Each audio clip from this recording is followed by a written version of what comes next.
E o princípio da aplicação da atmosfera modificada dentro da embalagem, o princípio dessa alteração, dessa modificação de atmosfera é a substituição do ar existente no interior da embalagem.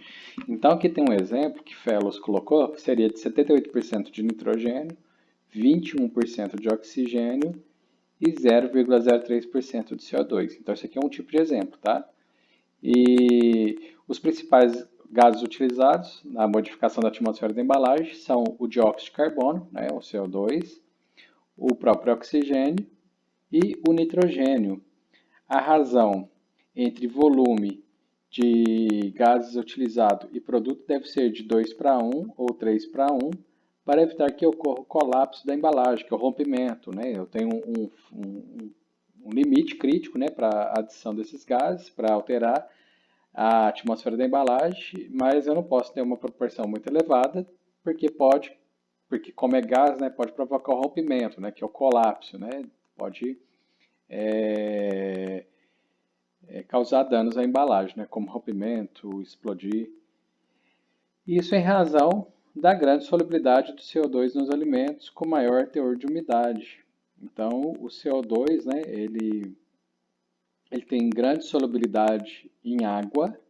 Então, é uma informação interessante que o CO2, ao ser adicionado numa embalagem, e essa embalagem contendo um produto, né, um alimento com elevado teor de umidade, a gente tem que levar em consideração essa questão da solubilidade, porque ele vai ligar, ele vai solubilizar nessa água. O CO2 é considerado como o principal elemento das embalagens com atmosfera modificada por seus efeitos bacteriostático e fungiostático. Então, isso aqui é muito interessante. Então, além de fazer alteração da proporção de oxigênio, quando o CO2 é utilizado, quando ele é aplicado, ele tem uma atividade bacteriostática e fungiostática, que é o quê? Vai fazer com que as bactérias parem de se multiplicar e os fungos também. Consegue inibir o crescimento de muitas bactérias responsáveis pela degradação do produto, aumentando o efeito inibidor com a concentração. O CO2 é muito solúvel em água, como já foi dito anteriormente. Para vocês terem ideia, né? A unidade está em centímetro cúbico porque é gás, né? Então é medido por área, né? Então, 179,7 centímetros cúbicos em cada 100 ml a 0 graus Celsius, né? Isso aqui é muito importante porque a solubilidade do CO2 vai sendo aumentada de acordo com a baixa temperatura. Então, além de ser muito solúvel em água, é também em gordura e sua solubilidade aumenta com a diminuição da temperatura, o que faz com que a eficácia desse método seja dependente do controle desse fator. Assim, a dissolução de CO2 nos alimentos vai depender do teor de água e gordura e da depressão parcial do gás na atmosfera. Mesmo depois de aberta a embalagem, o CO2 mantém parte da sua ação conservante por ser liberado de forma lenta do produto, que é o efeito residual, né? Porque no que abre, né, no que você vai romper a embalagem ali para consumir o produto, para ter acesso ao produto, a gente considera aí essa questão do CO2 ainda continuar tendo esse efeito. É claro que ele vai ser diminuído, né, ele vai ser reduzido, mas ele vai continuar tendo esse efeito de conservar, né, porque ele tem essa questão aí do efeito residual que ele ainda fica na embalagem. Já abriu, boa parte do CO2 é perdido, mas uma parte ainda é retida. Então, ao dissolver-se em água, o CO2 dá origem ao ácido carbônico, que provoca um efeito acidificante. Então, isso aqui é interessante levar em consideração, porque eu acabei de falar aqui em cima, né, que ele é altamente solúvel, né, em água, na gordura também, e quando ele é solubilizado em água, e aí ele vai formar um novo componente químico. Então ele vai deixar de ser CO2, porque na presença de água, o CO2 vai transformar em ácido carbônico. E já que transformou um ácido, gerou um ácido, né, vai provocar um efeito acidificante. Então vai ter uma queda de pH aí no produto. A solubilidade do CO2 interfere também na capacidade de retenção de água no alimento, provocando uma maior liberação de exudados. Exudados seriam tipo aquelas gotículas, né, aquele suor. Então, quando isso ocorre, né, dessa interação do CO2 com a água lá do alimento, ele vai interferir na capacidade de retenção de água. E aí vai fazer o quê? Com que ele libere mais exudados, né? Seria aquelas gotículazinhas que o alimento libera. O mecanismo de ação de CO2 sobre os micro-organismos é bastante complexo, né?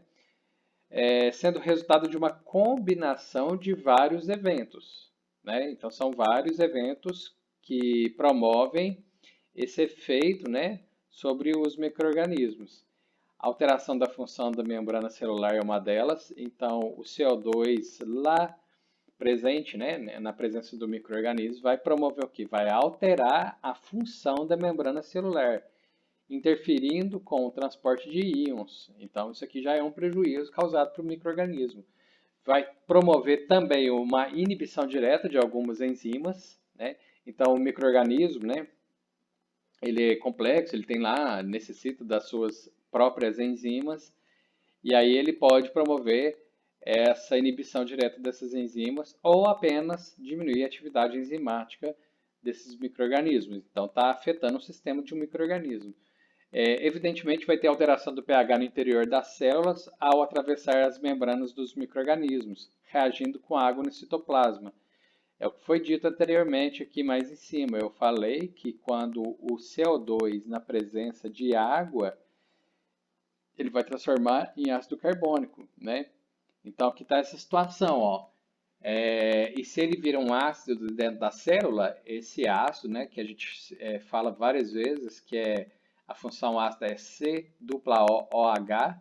aquela hidroxila, né, aquele hidrogênio da hidroxila, ele é dissociado, ele é perdido, né, ele é desligado, né, e aí por isso que acumula-se mais íons de hidrogênio no interior da célula, fazendo com que ocorra a queda do pH, e isso causa um distúrbio no sistema, né, que é bastante complexo, né, no interior das bactérias. E aí e essa questão, né, desse CO2 ele invadir, né, ele para o interior das células, ele vai reagir com a água no citoplasma, né, e a alteração das propriedades físico-químicas das proteínas no interior dos micro-organismos. Ou seja, o CO2 causa um conjunto, né, de desordem no micro-organismo, e por isso que ele tem esse efeito bactericida, né, ou fungostático. Então, esses 4 eventos ocorrem com diferente intensidade em todas as espécies de bactérias, tá? Então, esses eventos citados, eles vão ocorrer lá nas espécies de bactérias. No entanto, a taxa de crescimento e a fase de latência apresentam uma boa correlação com a utilização de CO2, sendo as bactérias gram-negativas mais sensíveis ao CO2 do que aquelas que apresentam estrutura gram-positivas. Então, outro gás aqui de importância, né, que é utilizado para modificação na atmosfera, na embalagem, é o nitrogênio. Né? O nitrogênio, obviamente, é um gás inerte e sem sabor. Tá? Isso é muito importante para o uso alimentício. Né? Utilizado na modificação de atmosfera das embalagens para preencher o espaço livre da embalagem por causa da sua baixa solubilidade, quer em água e gordura. Então já é o oposto do CO2 em relação à questão de solubilidade. Não é solúvel em água e também baixa solubilidade em gordura. Este não é absorvido pelo produto, prevenindo assim o colapso da embalagem devido à dissolução do CO2. O nitrogênio é também utilizado para remover o oxigênio em embalagens de produtos sensíveis à oxidação, como alternativa à embalagem a vácuo. Então, você pode substituir o uso de vácuo, né, o que está sendo dito aqui, por alteração da atmosfera da embalagem injetando o gás de nitrogênio. Né? E aí você pode ter uma camada, né, uma câmara de ar dentro dessa embalagem, né, que toda embalagem, quase todas as embalagens têm, com exceção daquelas a vácuo, né? E aí eu posso fazer a substituição do sistema a vácuo com o processo de injeção de nitrogênio naquela câmara de ar, né, para mexer nessa taxa de oxigênio. Então vai diminuir a taxa de oxigênio e aí vai promover a conservação do alimento. O oxigênio é um gás reativo que está presente como constituinte da maioria das moléculas orgânicas, é ligeiramente solúvel em água. Então, se eu pegar, fazer uma comparação do CO2, né? fazer uma comparação numérica aqui, nós vimos que no caso, né, do CO2, ele é de 179 centímetros cúbicos para cada 100 ml de água. Então, vamos voltar lá no oxigênio, né? O oxigênio é 4,89 centímetros cúbicos por 100 ml de água 0 graus. Então, aqui já está a explicação por que ele é de baixa solubilidade em água. Aqui, numericamente, está representado, né? Porque ele realmente, de fato, ele não apresenta boa solubilidade em água.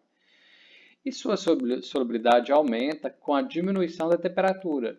Tá? Então, à medida, e isso aqui está, o que foi comparado o valor lá em cima, né, do 179 do CO2, também a 0 graus. Então, em ambos os gases, manteve essa temperatura de 0 graus para poder comparar essa questão de solubilidade. A maioria das reações com participação do oxigênio é de degradação. Por exemplo, a oxidação, o que faz com que normalmente se evite a sua utilização. Então, ele não é interessante na maioria das vezes, né? Porque ele contribui para a degradação. E a maioria das reações de degradação é o exemplo da oxidação. Então, o oxigênio vai reagir com as moléculas, né, lá do alimento por meio oxidativo. Então, vai entrar essa molécula de oxigênio e aí vai fazer com que ocorra a degradação daquele componente químico. Isso não é interessante, isso não deve acontecer. Contudo, o oxigênio é necessário para a respiração de frutos vegetais, para manter a cor nas carnes vermelhas e também para reduzir a perda de líquidos nas embalagens de peixes magros. Mas o que interessa para a gente da nossa disciplina é a questão da respiração dos frutos e vegetais. Eu falo que ele é ruim, mas minimamente processado, você continua com o vegetal vivo, ele está sendo comercializado com atividade respiratória ainda ativa. Se eu coloco ele numa condição com ausência de oxigênio, a gente já estudou que ele entra para a rota fermentativa. Se ele entra para a rota fermentativa, ele vai ter produção de substâncias alcoólicas, né, etílicas, que é tóxico para o tecido vegetal e vai induzir essa senescência. Então, por que eu estou justificando a utilização de oxigênio para minimamente processado? Então, eu posso entrar com nitrogênio, eu posso entrar com CO2 e eu tenho que ter um pouquinho lá, um pouquinho não, tem que ter uma quantidade de oxigênio para que não entre na rota fermentativa. Então, eu estou falando aqui que o oxigênio não é muito interessante nesses aspectos, foi colocado aqui no artigo, mas para o minimamente processado eu tenho que ter uma taxa de oxigênio dentro da embalagem para permitir que ele continue respirando, mesmo que em baixa velocidade, que é o interessante, né, que é o que deve acontecer, mas ele tem que continuar respirando, porque se ele parar de respirar devido à ausência de oxigênio, a via respiratória vai para a via fermentativa, que é aquela anaeróbica, e a gente já conhece que os produtos do processo fermentativo são prejudiciais para a qualidade do minimamente processado, né, dos vegetais. Então, inicialmente, pensava-se que a presença poderia inibir o desenvolvimento de bactérias patogênicas anaeróbias. Contudo, segundo o estudo da ACMSF, né, esse efeito não é linear, né?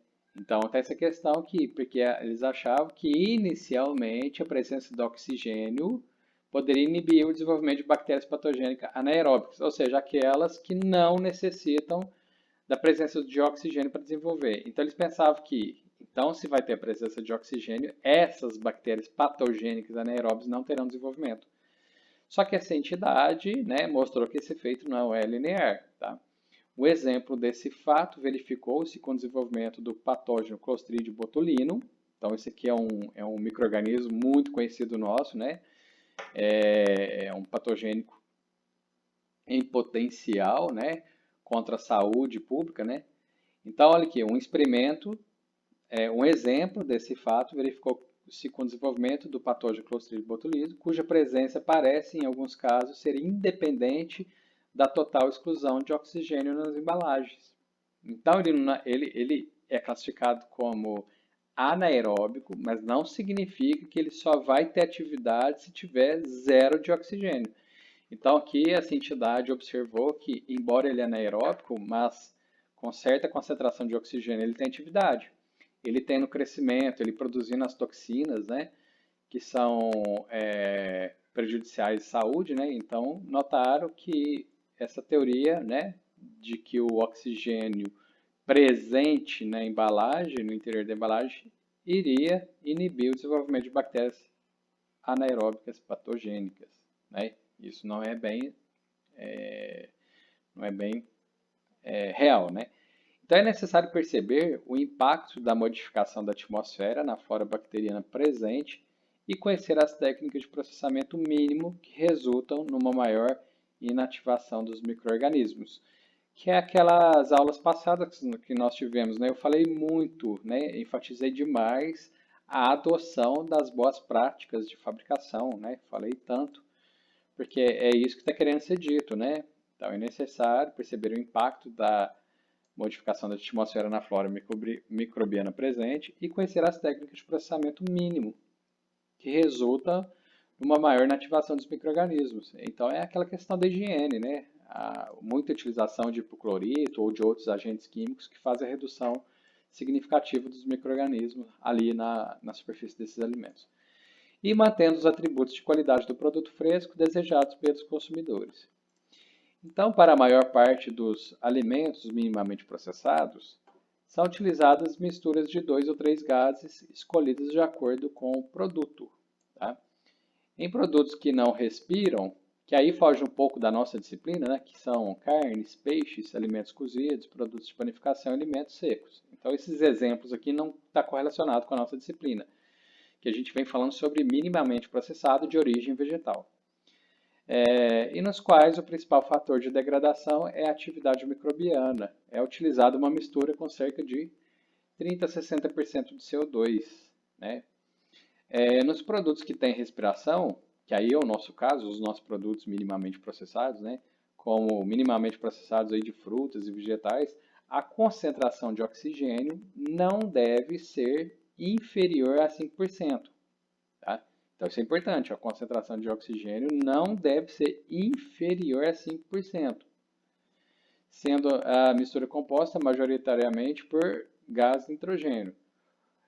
Voltando aqui nessa questão aqui de não poder ser inferior a 5%, por causa daquela questão da rota fermentativa, tá? Porque ele precisa respirar, nós estamos falando aqui dos vegetais, ó. E nos produtos muito suscetíveis à rancidez, a mistura gasosa não deve conter oxigênio, tá? Mas aí não é o caso dos minimamente processados de origem vegetal. Tá? Isso aqui é mais para aqueles produtos de origem animal que foram citados lá em cima. Também pode ser utilizados o gás argônio e outros gases nobres em frutos e vegetais, que é o nosso caso, né, que tem uma função similar à do nitrogênio. Existem ainda outros gases que são aplicados de uma forma restrita em razão da legislação, ou apenas aplicados em nível experimental. Então são estes, né, o monóxido de carbono, né, aplicado para carnes vermelhas, né, que não tem muita correlação com o nosso assunto, o ozônio, o óxido de etileno, o óxido nitroso, óxido de propileno, vapor de etanol, tá? Aplicado, né, em produtos de panificação, e o hidrogênio e o cloro. Mas, gente, clássico mesmo para produtos minimamente processados de origem vegetal vai ser o nitrogênio, CO2 e o oxigênio. Então, um dos requisitos do material da embalagem a se utilizar com a atmosfera modificada é a capacidade de reter a atmosfera durante o maior período de tempo possível. Então, o material da embalagem, né, na maioria das vezes é utilizado plástico, né, ele tem que ter uma capacidade de, quê? De reter, né, a atmosfera durante o maior período de tempo possível. Então, vem o assunto da permeabilidade, né, a permeabilidade do filme plástico, né, aos gases e ao vapor de água, e a capacidade de manter a integridade da selagem da embalagem são essenciais para prolongar a vida útil do produto. Evidentemente, né, gente, a integridade da selagem é para que esse gás ele não seja perdido de dentro da embalagem. Tá?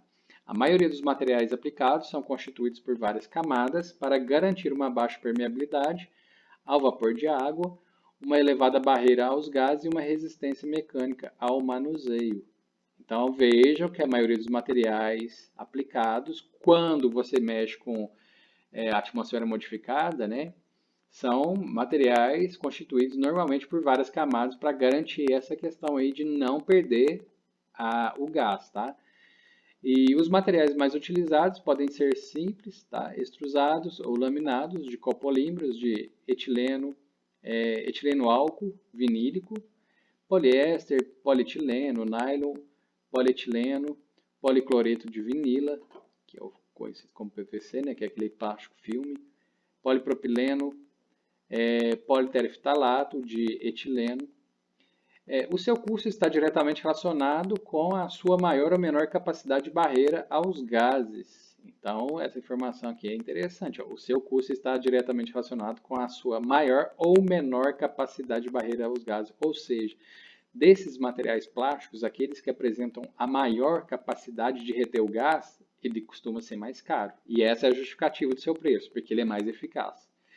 Então, a transparência desses materiais é também um fator considerado na escolha, pois alguns produtos podem ser mais sensíveis à luz, podendo optar-se por materiais metalizados ou com aditivos anti-UV. Né? Então, essa é uma característica importante da embalagem também, porque alguns produtos são sensíveis à luz, e aí você vai optar por material, né, que tem essa barreira à luminosidade para não alterar o seu alimento, o seu produto. E há duas formas de se modificar a atmosfera que rodeia um alimento. Tá? Então, nós temos aqui a modificação, né, passiva e ativa. Então, na primeira, o produto é embalado com ar normal. Vamos lá, 78% de nitrogênio, 21% de oxigênio e 0,03% de CO2, sendo a embalagem selada com filme permeável. A atmosfera no interior da embalagem vai alterar-se devido à respiração do produto. Então vamos pensar lá no produto de origem vegetal, né? Ele vai fazer o quê? Ele vai consumir o oxigênio, porque é um produto de origem vegetal, ele tem respiração, então ele vai consumir e ele vai liberar CO2, tá? Então essa questão aqui, ela é importante da gente considerar esse fenômeno, né? Esse acontecimento dentro da embalagem. A permeabilidade do filme vai depender do que se estabeleça um equilíbrio entre os ambientes externo e interno, conseguindo, desse modo, manter a qualidade do produto durante mais alguns dias. É difícil otimizar o processo por causa das diferentes taxas de respiração dos produtos e das diferentes taxas de permeabilidade dos filmes disponíveis no mercado. Tá? Essa permeabilidade está relacionada àquela capacidade de segurar os gases dentro da embalagem, para que não seja perdido. Então, no caso da modificação de atmosfera de embalagem ativa, é injetada dentro da embalagem, antes da selagem, uma mistura de gases de concentração conhecida. A mistura é escolhida de acordo com o produto e com o filme da embalagem, de modo a controlar a taxa de respiração dos produtos, manter as características de qualidade e retardar o desenvolvimento dos micro-organismos responsáveis pela degradação. Então, aqui um exemplo, né, a título de curiosidade, aquela embalagem, eu vou dar um exemplo, gente, não é o minimamente processado, mas para vocês terem um exemplo dessa questão aqui da embalagem, da modificação de atmosfera da embalagem de forma ativa, né? Aquela embalagem de leite em pó, tanto aquela flexível quanto aquela latinha, então é injetado, né, o produto entra, e depois que o produto entra, é injetado dentro da embalagem, né, a mistura de gases de concentração conhecida. Para o leite em pó, normalmente o nitrogênio faz parte, né, desse processo. Os alimentos minimamente processados, embalados em atmosfera modificada, apresentam algumas restrições em relação à sua segurança. Aumentar a vida útil pode permitir-se que o desenvolvimento de micro-organismos patógenos que não seriam capazes de se desenvolver num período de vida mais reduzido. Então é por isso útil distinguir dois tipos de alimentos. Então nós temos minimamente processados embalados em embalagem com atmosfera modificada. Um primeiro grupo inclui os alimentos que são ingeridos sem nenhum processamento posterior ao embalamento, como refeições prontas para comer, frutos, vegetais, peixe e carne defumada. Os alimentos pertencentes ao outro grupo são os que serão submetidos a um processamento térmico, que será suficiente para eliminar os micro-organismos presentes antes de serem ingeridos, como por exemplo peixe, carne, aves, aves frescas, né? Aqui eu também posso considerar os produtos de origem vegetal como exemplo aqui, né? Desse segundo grupo, ó, alimentos que serão submetidos a um processamento térmico. Por exemplo, a abóbora. A abóbora pode ser minimamente processada, né? Ela entra nesse grupo. A abóbora você tem que cozinhar ela, então você tem que fazer o quê? Um tratamento térmico depois que você abrir. Então, se eu pensar em frutas, normalmente é o primeiro grupo, é aquele que você vai abrir e não vai ter tratamento térmico. Então, logo, os problemas de segurança microbiológica são uma prioridade nos produtos do primeiro grupo, né? Então, ó, logo, os problemas de segurança microbiológica são uma prioridade nos produtos do primeiro grupo, sendo obrigatório o controle restrito da temperatura ao longo de todo o percurso do alimento. Isso foi dito lá na aula de minimamente processado que eu gravei sobre as frutas, né? Falei sobre isso. Então, para garantir a segurança dos produtos embalados em atmosfera modificada, quando não se pode controlar toda a cadeia do frio, é aconselhável a utilização de tecnologia de barreiras. Então, essa tecnologia de barreiras, ela consiste na conjugação de vários fatores, com uma intensidade subletal que os micro-organismos têm de ultrapassar para conseguirem desenvolver-se. Então, a aplicação dessa técnica implica um conhecimento das alterações de vários fatores, como o parâmetro de temperatura, como o parâmetro de atividade de água. A gente tem conhecimento, se a gente mexer na atividade de água do alimento, a gente vai estar promovendo a conservação, se a gente fazer a queda, né? O pH, a pressão, entre outros, para desenvolver um produto que seja seguro em nível microbiológico. Então, estou falando de saúde pública. Os fatores combinados nessa técnica podem ser físicos, físico-químicos, microbiológicos ou mistos, né? Mistos é quando eu uso um ou outro em conjunto, né? Sendo os mais importantes a temperatura, evidentemente, né? Porque a temperatura baixa ela inibe a atividade de micro-organismos e a temperatura elevada mata, né? A atividade de água, a acidez e o potencial redox, a presença de micro-organismos competitivos, como a presença de bactérias do ácido lático e o uso de conservantes, como nitrito e sulfitos. No entanto, o uso de cada barreira está limitado pela probabilidade de gerar sabores estranhos. Então, tudo isso que foi dito, dependendo do tipo de produto que você está utilizando, né, que você está trabalhando, pode interferir na qualidade sensorial. Então, por isso tem que ter essa atenção aqui, né? A gente não pode sair usando todos esses artifícios, né? A gente tem que considerar que, dependendo do tipo de vegetal, isso aqui pode promover a alteração do sabor. Então, por outro lado, a combinação de barreiras a aplicar terá de ser definida de acordo com o produto, porque é dependente da carga microbiana inicial do alimento e das condições favoráveis ao desenvolvimento de micro-organismos que aí existem, também da vida útil que é pretendido para esse produto. Então, olha o assunto que vai entrar, né? Claro que seria dito. Então, as boas práticas de fabricação e higiene e o controle restrito da temperatura em toda a cadeia de processamento e distribuição, bem como o plano de HACCP, que é a mesma coisa de APPCC, então que está em inglês, né?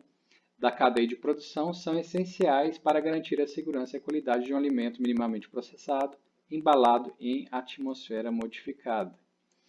É também preciso não esquecer que a atmosfera modificada não melhora a qualidade inicial de um produto, mantendo em condições ideais a qualidade existente no momento da selagem da embalagem. Então, ele não resgata a qualidade, não, ele mantém.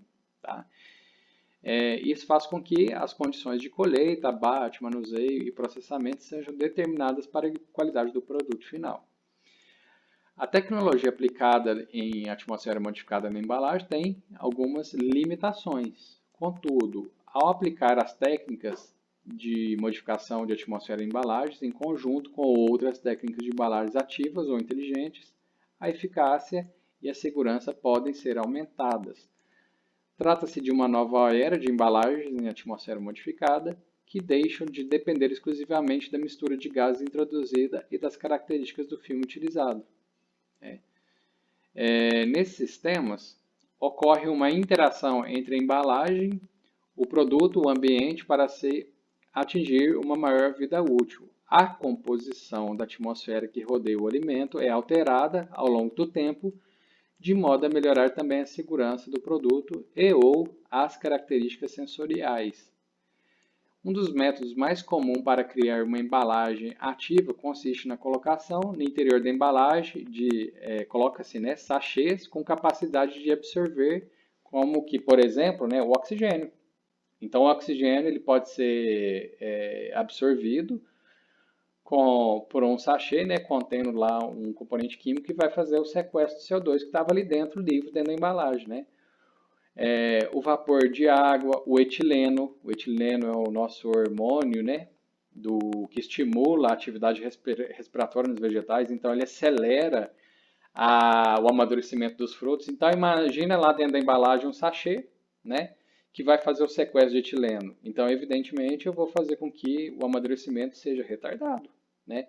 Ou você pode ter um sachê que pode fazer com que pare de emitir, né? Emanar, né, de produzir o etileno, como o CO2 e o etanol. Lembrando, né, que o produto da respiração dos vegetais lá é a água, o CO2, quilocaloria, então aqui o CO2, aqui ele também, né, como a gente já estudamos. É um determinado gás para gerar gerar uma atmosfera mais favorável no interior da embalagem. Então, o sachê pode ter essa interatividade com os componentes lá, né, do ar, né, que está ali preso dentro da embalagem, promovendo melhoria ali para a conservação. Podem também ser adicionados outros componentes ativos, como antimicrobianos, antioxidantes, enzimas e aromatizantes, que ajudam a prevenir a degradação do alimento e que podem melhorar a sua qualidade. Apesar das vantagens da modificação da atmosfera dentro da embalagem, a adoção dessa técnica tem sido relativamente lenta em alguns países que não possuem condições para a sua aplicação. Essa técnica ainda não atingiu todo o seu potencial, mas com os avanços tecnológicos mais recentes, no nível dos materiais e equipamentos, é de prever uma maior disseminação da mesma. Então, isso aqui são vários estudos, pesquisas, né, que está promovendo estas tecnologias que foram citadas, né, para que elas sejam transferidas para que as indústrias adotem essas novas tecnologias com relação à embalagem.